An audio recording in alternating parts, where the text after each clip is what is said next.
Say Jesus, the sacrifice of Jesus.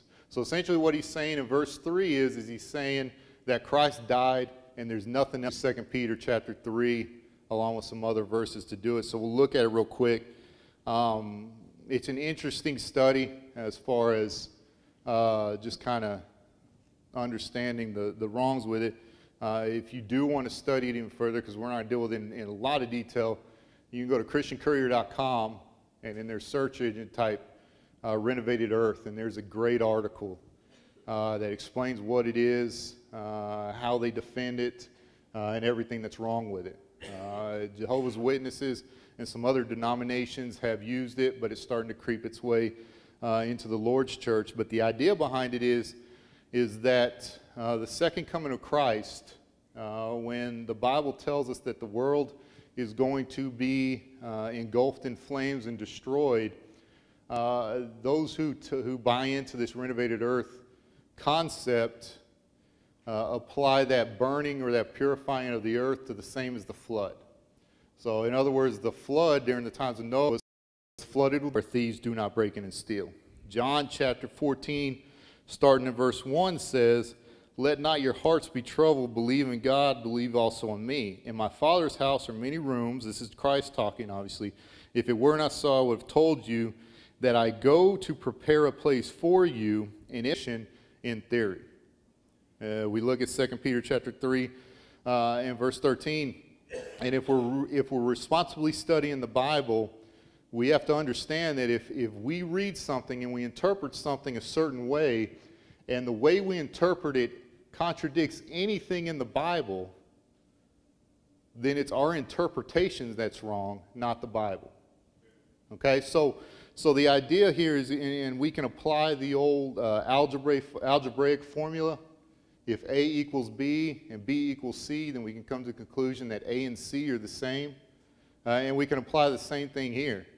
If other areas of the Bible tell us that earth is going to be destroyed and heaven is a place where God is at right now and we are not, then we apply it here, then we can come to the conclusion that what Peter's talking about in 2 Peter chapter 3 and verse 13 is not a new earth that's going to be renovated, but a metaphor for the place where we will spend eternity with God, which is heaven itself. Now, I bring that up and I illustrate that for us for this reason.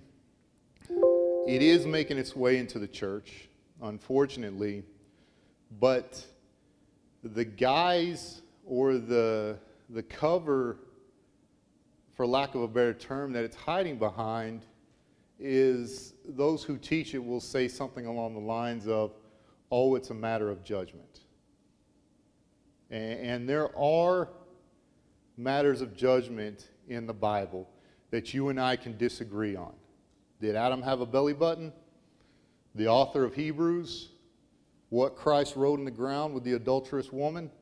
We can all have our theories on those kind of things and agree to disagree based on whatever we think, understanding that we cannot come to a firm conclusion.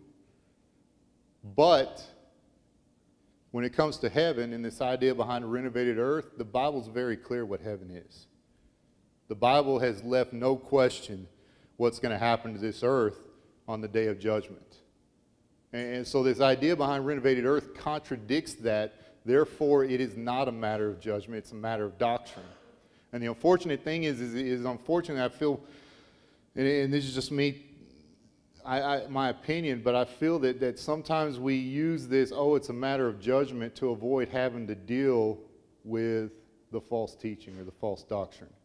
Without having to address it, without having to nip it in the bud, without having to remove the leaven, which the Bible talks about. Sometimes we kind of say, okay, it's just a matter of judgment to avoid having to have the difficult conversation or the difficult interaction.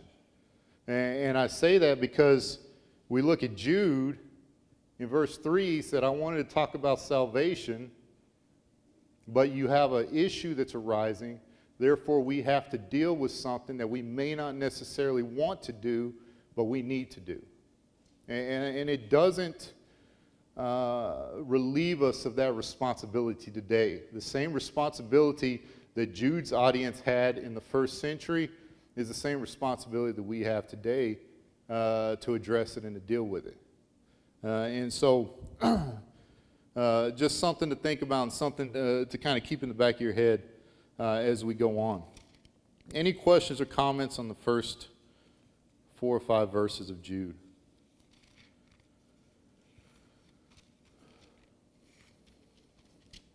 All right, let's continue on in verse 6.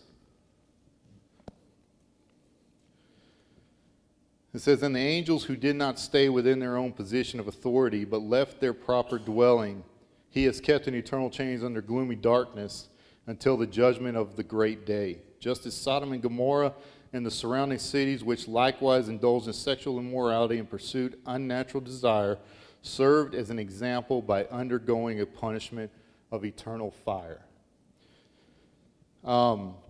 This is one of the passages of a few where when I said that it's a challenging and ambitious study, it's verses like this that kind of give it that characteristic. There's not a lot of information, and when you do get a little bit of information, you tend to have ideas that go all types of ways.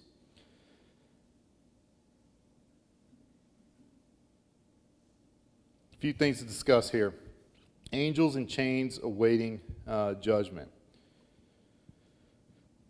If 2 Peter chapter 2 and verse 4, let's turn over there real quick just to see it.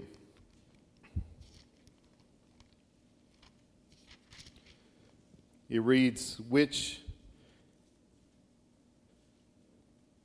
"For if God did not spare angels when they sinned, but cast them into hell, and committed them to chains of gloomy darkness to be kept until the judgment."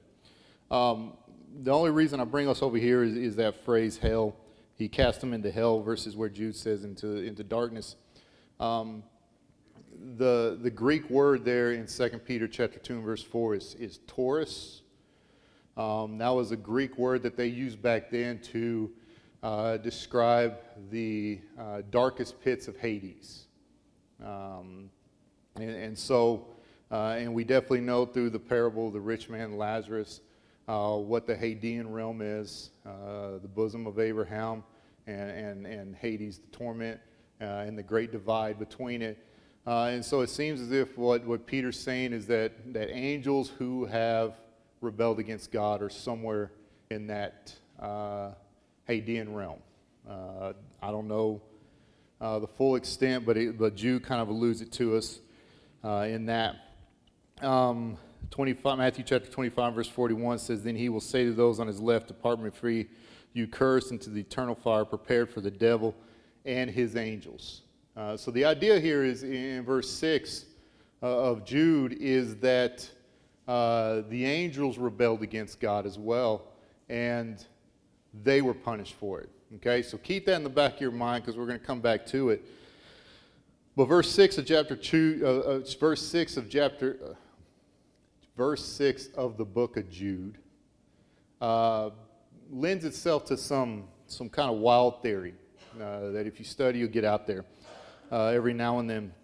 When we turn over to Job chapter 1 and then Job chapter 38, we see the sons of God referenced. If you remember when God the Father has his interaction with Satan, he has it with Satan when the sons of God came to give a report to God in Job chapter 1, talking about angels. Okay, if we turn over to Genesis chapter 6.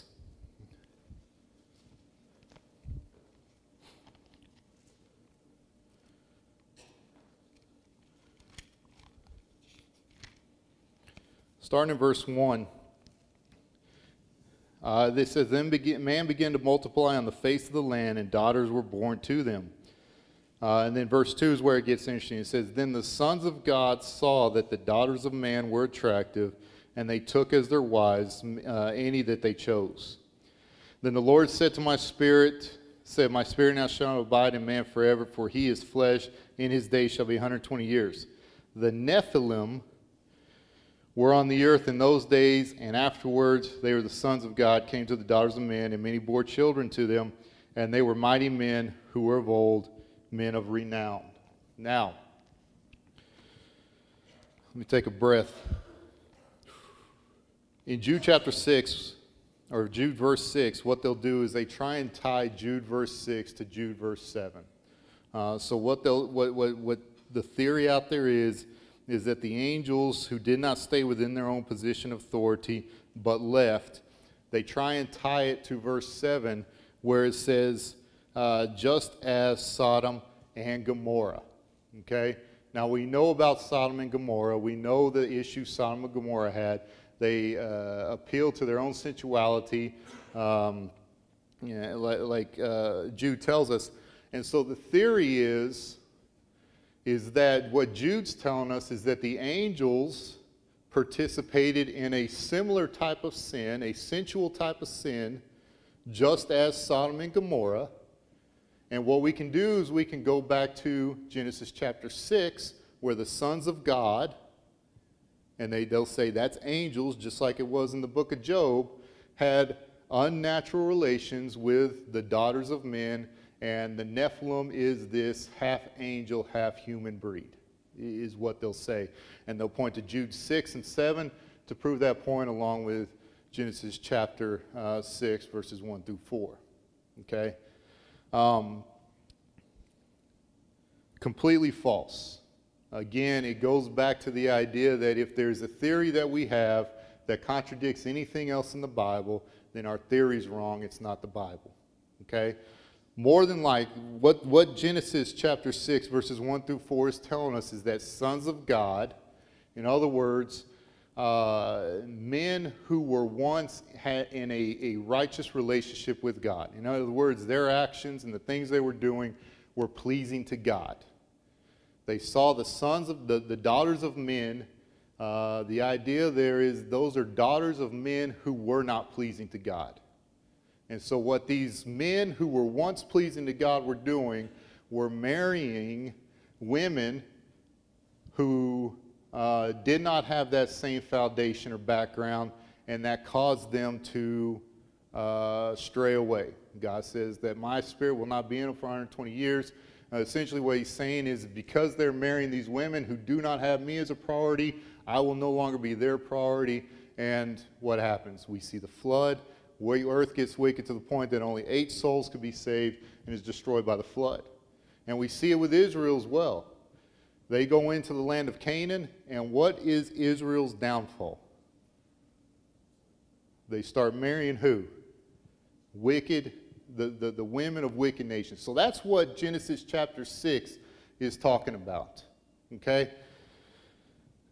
6 and 7 of Jude, if you want to draw a comparison, because you can link 5, 6, and 7 together, the commonality between verses 6 and 7 is not the act of sin. The commonality is the punishment of sin.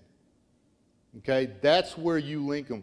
We're not saying that the angels committed the same sin as Sodom and Gomorrah. What we're saying is these angels met the same demise for sinning the same way Sodom and Gomorrah met the same demise. And what Jude's telling us here is that even angels who rebelled against God could not escape the punishment of God. Go ahead, Jeff.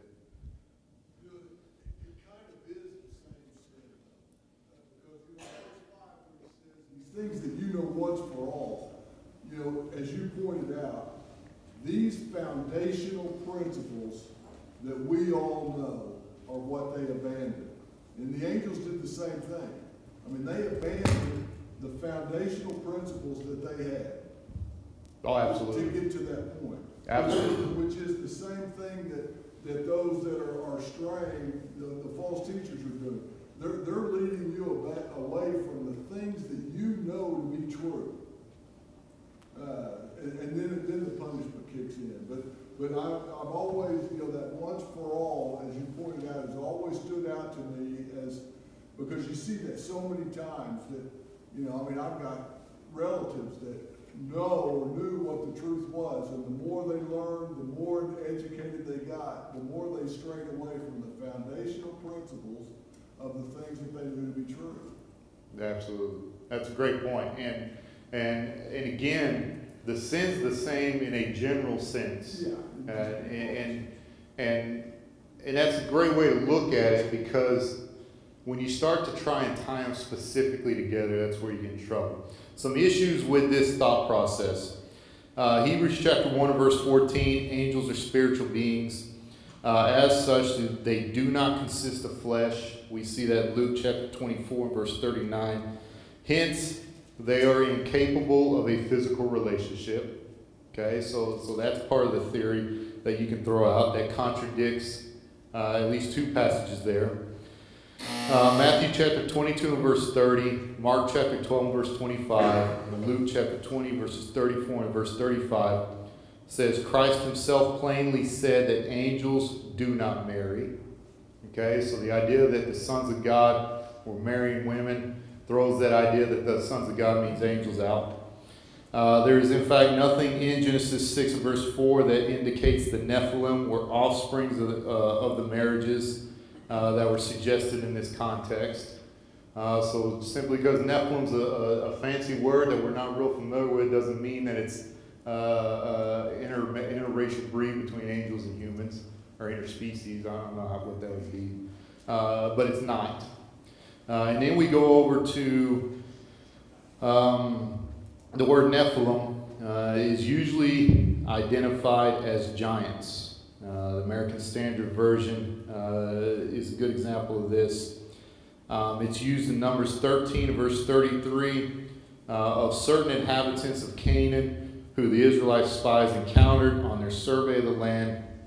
And the context indicates that they were men of great stature. They were not progeny of angels. Okay? So, again, a slew of verses that contradict a teaching that is entirely false. And again, just want to drive home the point that Jude provides for us is this is a false doctrine. This is not a matter of judgment. This is not something that we can simply have an opinion on and agree to disagree with. This is something that is wrong, should be labeled as wrong. And if there is anyone who has, and I'm not saying to be rude or anything, but if there is someone who kind of holds this viewpoint, or any viewpoint that contradicts the will of God, it's our responsibility to agonize for the faith, or to contend earnestly for the faith and deal with it. Any questions or comments? Say, Josh. Go ahead. Error, a lot of, in fact, maybe not all times, but many times, is this very thing, taking an obscure passage, extrapolating out from it, and ignoring other plain passages, and then creating problems. Absolutely. Very common. Absolutely. That's a very good point, and it ties back to what Jude said in verse 5. You have the fundamentals, and if things contradict the fundamentals, then there's an issue. We don't need to add to it.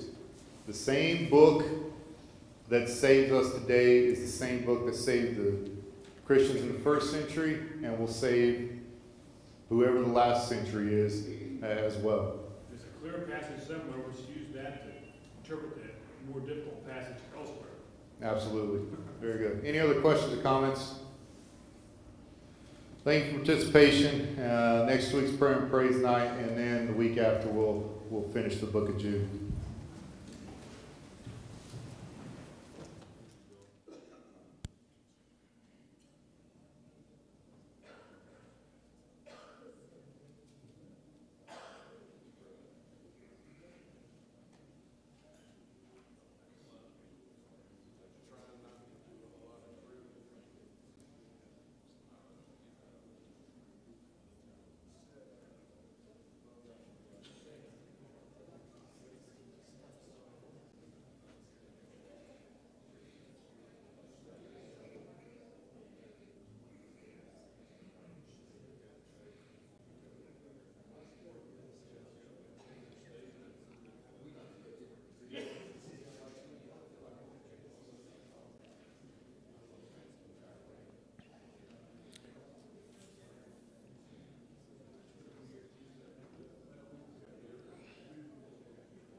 I always wanted hush to fall over room.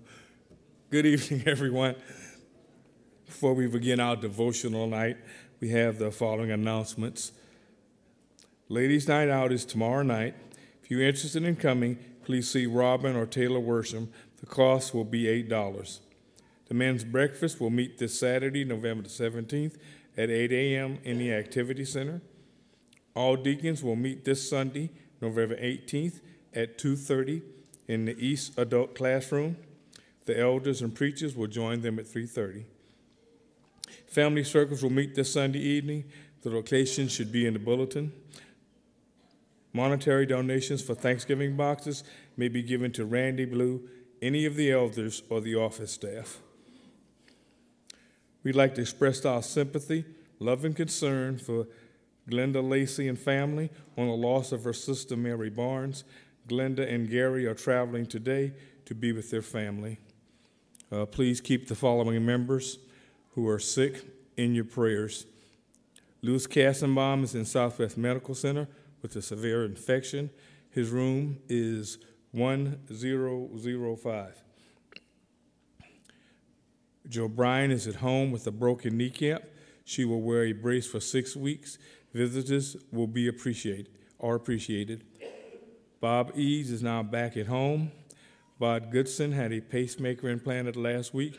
He is recovering at home. Doug Gregory had skin cancer surgery last week. He had another one today. Wanda McCall had a stress fracture in her foot. Jubilee McKnight, the 11-month-old daughter of Chris and Lizzie, is home with pneumonia. Linda Goodson was to see an orthopedic doctor concerning her good knee. Nevaeh Keeler will have surgery to place tubes in her ears tomorrow. And Jamie Winderman, Cynthia Franklin's sister, had a bad fall and broke her leg very badly. For other announcements, please read the screens and check the life links.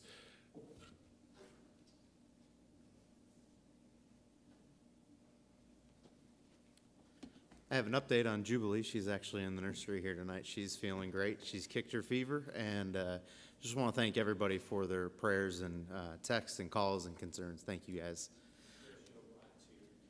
And Joe Bryant is here tonight, too. Our first song will be number 336. If you'd like to mark the invitation, song will be number 31. If you would please stand for the song.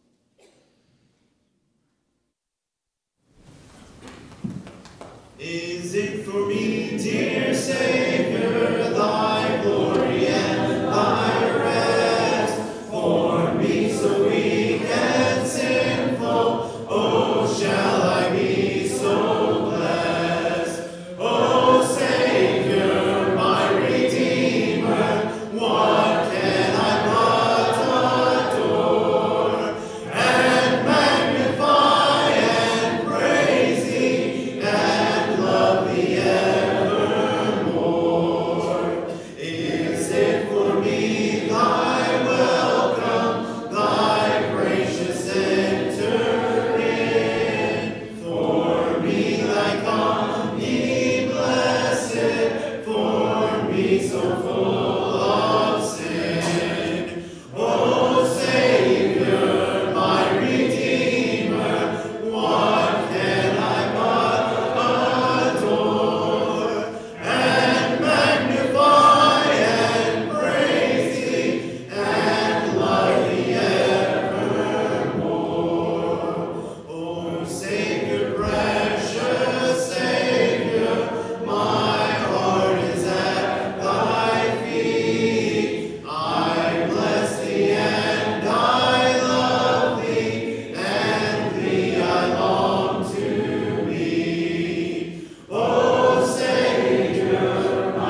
evening. Glad to see y'all showed up tonight. If you would, turn over to Luke chapter 24. Luke chapter 24. I think it's good to be here tonight, good to study together and fellowship together. I got a couple of questions I want you to think over as you turn to Luke chapter 24. You know, we often meet one another and we often say, well, how are you doing? Or how's things going? And that's typically a greeting for us.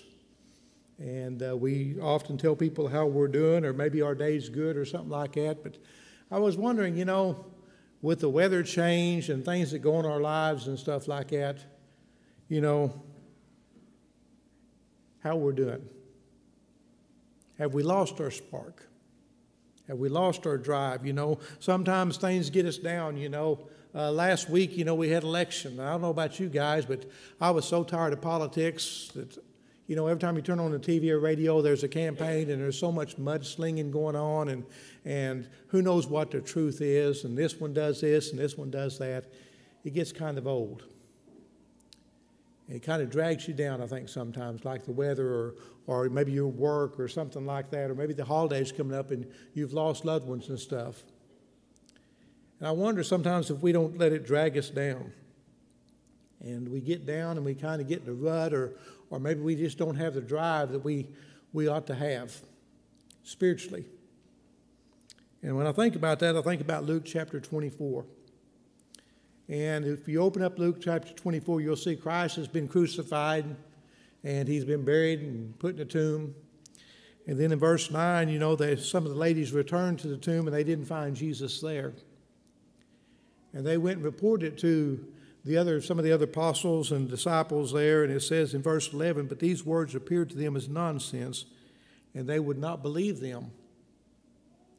And Peter, he ran to the tomb, and he didn't find Jesus. He saw the linens there that had wrapped Jesus up in, and he marveled and went home, wondering kind of what had happened. But if we pick up in verse 13, we're going to see about some other people.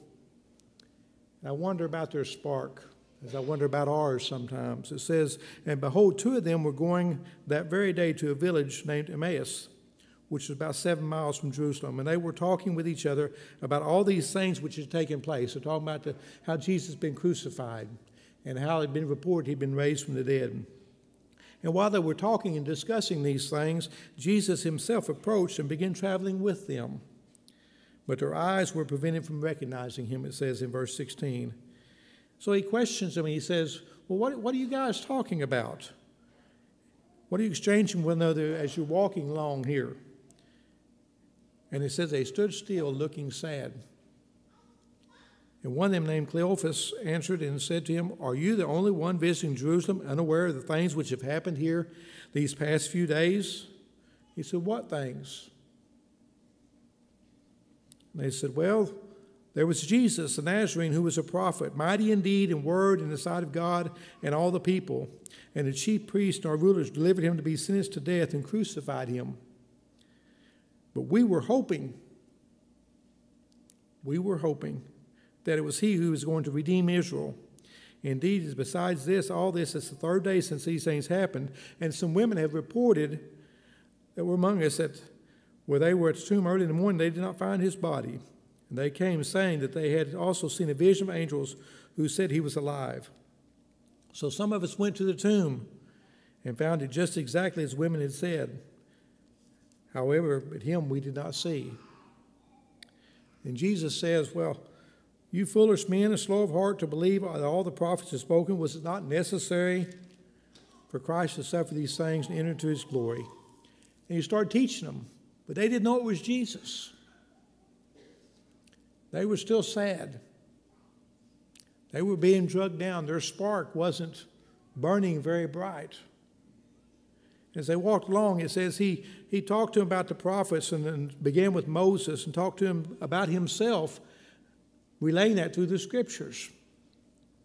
And as they got close to where they were going there, to Emmaus, he says they approached the village where they were going. He acted as though he was going to keep going further. And they implored him, hey, why don't you stay with us this evening? The day's nearly over. So he went in and stayed with them. And when he went down in verse 30, it said, when he reclined at table with them, he took the bread and blessed it and brake it and began giving it to them. In verse 31, it says, their eyes were opened and they recognized him. And he vanished from their sight. Sometimes the world throws a lot of things at us, and we get down in the dumps, and we may not have the drive and the spirit we need to have, both physically or emotionally or spiritually. We let things get us down. I think we all do that.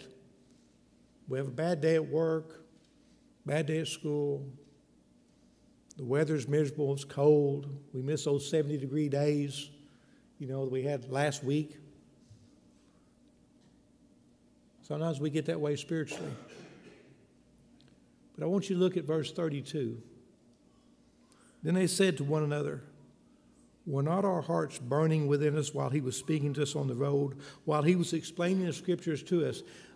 Wasn't that fire getting rekindled as we walked along? They didn't even realize it was Jesus, but their hearts, it says, started to burn again.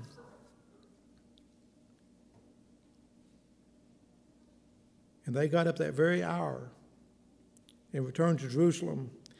And they found gathered together the 11 and those who were with them, saying, the Lord has really risen and has appeared to Simon. And they began to relate their experiences on the road and how he was recognized by them in the breaking of the bread.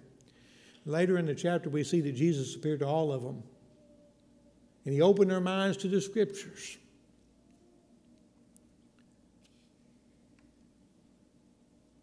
Sometimes we get down. Sometimes we let things get us down and we get away from, we lose our focus. Chris done a good job the other night talking about Peter. Peter said, I'm going fishing. Here comes James and John, a few others. They go with him. Where was Peter's focus? Jesus said, do you love me? What's Jesus doing?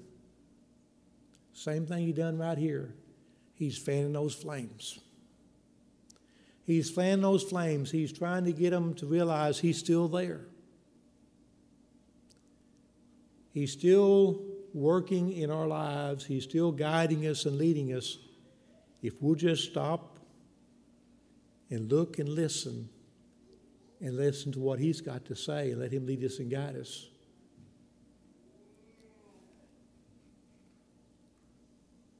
I started off asking you a few questions, thinking about how you're doing today. How's things going? How are we doing spiritually? Are we distracted? Is there something quenching our spirit, our spiritual flame? This year our theme was the preciousness of fellowship. We need that.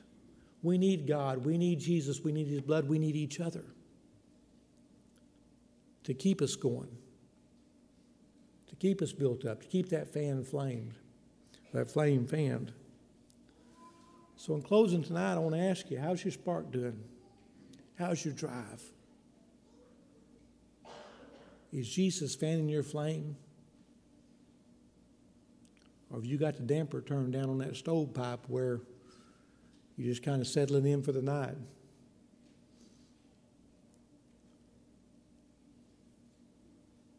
Jesus said, that he was the way, the truth, and the life. He also told us in Matthew chapter 11, verse 28, to come to him, all that have these burdens and are weary and heavy laden. He said, bring those to me. I'll take those home. So tonight I'd like you to think about those things. And if you've got these burdens that's burdening you down, if you've not been walking with Jesus, if your flame's about out, let him fan that flame. Let's fan that flame together. And let's live our lives glowing bright. Let's get that heart, that flame back to burning bright again. If you have any need of the gospel invitation to fan that flame or the prayers of the church, I pray that you'll come at this time as we stand and sing.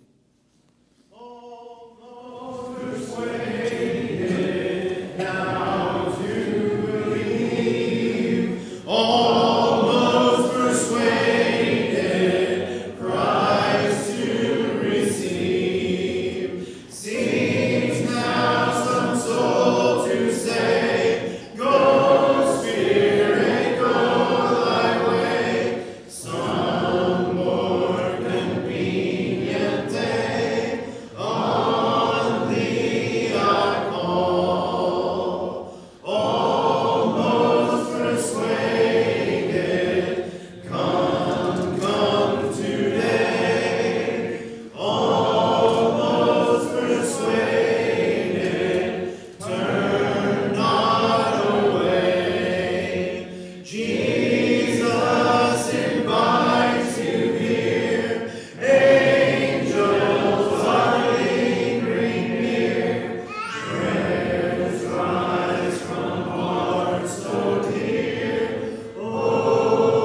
Here I labor and toil as I look for a home, just an humble abode among men.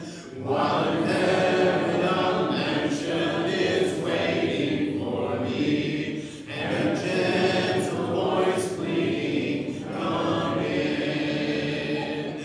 There's a mansion now empty, just waiting for me, at the end of life's troublesome way. Many friends and dear loved ones will welcome me there, near the door of that mansion someday.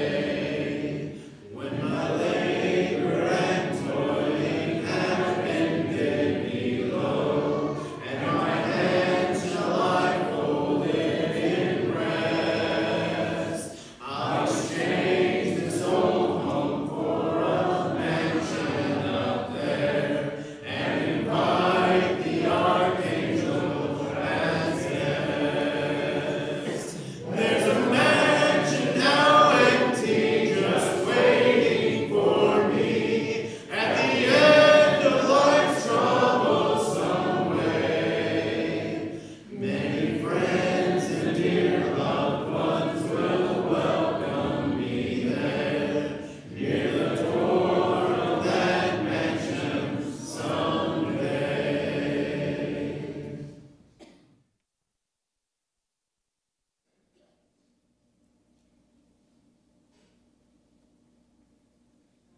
Shall I pray? Dear Heavenly Father, thank you for this day. Thank you for letting us come here and learn more about your word. Help us take something we've learned here and use it in our daily lives. Be with those that are sick. Be with us as we're about to leave here and help us return safely. In Christ's name we pray. Amen.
Till Jesus comes, I'll sing his praise, and then to glory go, and reign with him through endless days, because he loved me so. He loved me so. He loved me so. He gave his precious life for me, because he loved